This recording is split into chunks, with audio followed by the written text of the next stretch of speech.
Ne te surestime pas. Les enseignants des religions, comme les maîtres de sagesse de toutes les traditions spirituelles, nous indiquent les mêmes chemins pour atteindre le véritable art de vivre. Leur sagesse provient d'une source commune où puisent tous les hommes, toutes les cultures et toutes les religions. 3 choses sont destructrices dans la vie: la colère, l'avidité et la surestimation de soi-même. C'est ce qu'affirmait Mahomet. Et cela garde toute son actualité, même plus d'un millier d'années après.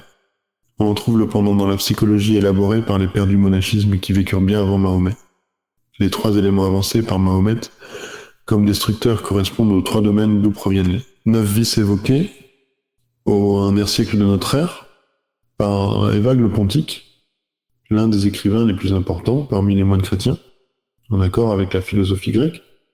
Évagre distingue 3 niveaux: celui du désir, celui de l'émotion et celui de l'esprit.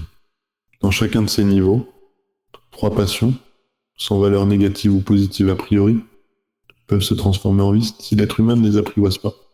Le niveau du désir chez Évagre correspond à l'avidité chez Mahomet et peut concerner la nourriture, la gloutonnerie, la sexualité, la concupiscence et la possession, la cupidité.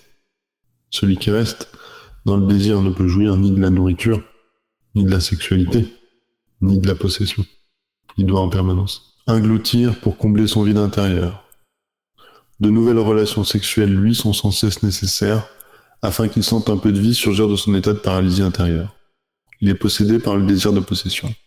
Il ne peut s'arrêter. Et par la nécessité de posséder toujours plus, au lieu de profiter et de se réjouir de ce qu'il a. En ce qui concerne l'émotion, distingue la tristesse, la colère et la sédimorosité, indolence, inertie. Ces 3 états émotionnels négatifs voire avec la colère non maîtrisée. L'agressivité peut, certes, être une énergie positive. Cependant, si je la rumine inlassablement, elle se transforme soit en dépression-tristesse, apitoiement sur soi-même, soit en amertume et ressentiment. Elle peut aussi m'empêcher de trouver la paix assédie.